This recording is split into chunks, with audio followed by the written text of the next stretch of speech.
Gore learned his girlfriend planned to abort the baby. He needed to escape to stop her. He snapped a fork, wrapped it in bread, and swallowed. Waking up in hospital, he ran out despite the pain. But hardly had he stepped out when he bumped straight into his girlfriend's father. Talk about an embarrassing encounter. A real kick in the pride. The chief was left stunned by the news. Months went by, and finally Gore was out of prison, rushing to his girlfriend's house like he was on a mission. But lo and behold, it was crawling with police. Seeing no chance of finding her, he scurried back to that underground hangout like a little mouse. "I'll quit soon," he said. His friend replied, "Surprised you got into this. You were such a promising athlete. Your family, unlike my solitude. If I died, no one would know." Gore reassured his friend. "I want to quit as I'll be a dad. I seek my girlfriend's and her dad's approval." Then they sank back into the endless haze, a reality for many. Always talking about goals and dreams, but never acting on them. The next time Gore woke up, his friend had checked out. He believed his friend needed rest until Dr. abruptly pulled back the sheet and said, "This is the 10th overdose this year.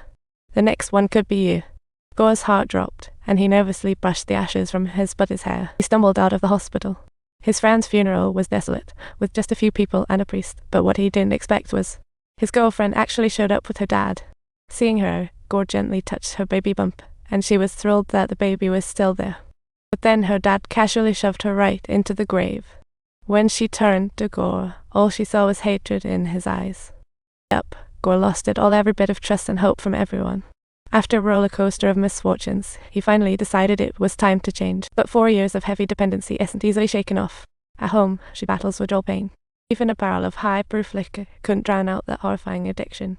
Most of his buddies went crazy, and Gore was just when he thought he couldn't take it anymore and wanted to say goodbye to this world, the fallen version of himself tried to stop him.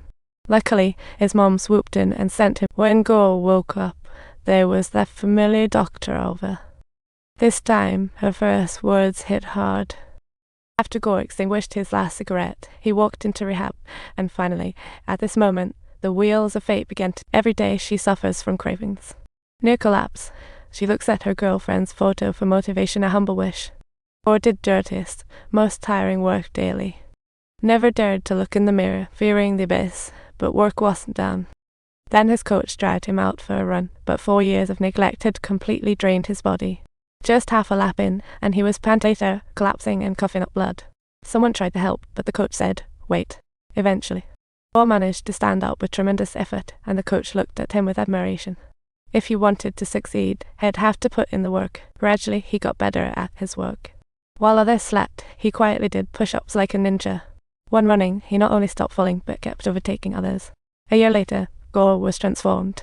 The coach even set him up with a job cleaning the pool. After a few days, the manager praised this hard-working guy and gave him permission to practice swimming after hours. But on returning to rehab, Gore still got thorough inspection. Suddenly, a scream echoed from upstairs, and everyone rushed to check. But he couldn't handle the pressure and killed himself. Next day, the coach gathered everyone, blaming the tragedy on his weakness. Gore immediately shot back, "Isn't that your philosophy? Weakness is weak, and suicide is weak." After that, the coach showed scars on her arm, hinting at her own stories, then pulled out Gore's concealed girlfriend's picture, saying as per rules, she'd be demoted to rookie ball duty, even though Gore insisted on his original intent. But the admin shot back, "You can't leave.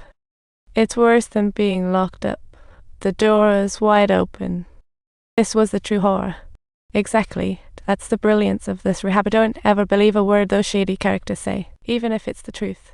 Gore stared at the coach with fury. He still didn't get the rules, but this time he knew the ropes. Not only did he learn to swim at the pool, but run effortlessly. One day, Gore traded his paycheck for a beat-up bike. From then on, he took up biking again, freely riding through the woods. A year later, Gore wanted to join a race. Little did he know, it was a short Ironman. Swim 700 km, run 5 km, bike 20 km. But since it was a competition, Gore signed up without a second thought, ready to test his training. But when he finally reached the finish line, he found everyone had already left. Gore knelt in laughter towards the sky, not from despair, but sheer joy. Because at that moment, his life was on track, breaking limits. but the terrible inner demon lingered. When he looked in the mirror, he still saw that fallen self staring back, trying to lure him back down. Gore angrily grabbed a chair and smashed the mirror to pieces. Inner demons aren't easily defeated. Eventually, he leveled up, earning his seat at the table. He could finally go home to visit his mom, but then an old buddy from the bad days showed up, who wanted his mom to take him to see. He wanted to follow rehab rules. Mom said, "Sneak out, no one will know." Yet Gore had become committed to them. Mom had to take him downstairs. It turned out the friend wanted to tell Gore his girlfriend had overdosed recently, after arriving at the hospital. Seeing his beloved in such a state because of him, Gore felt overwhelming guilt. He embraced himself like he was searching for solace. As he was leaving, he saw a cute girl by the door, feeling unexpectedly warm. But then, his girlfriend's dad swooped in and took the girl away, leaving Gore with a sinking feeling.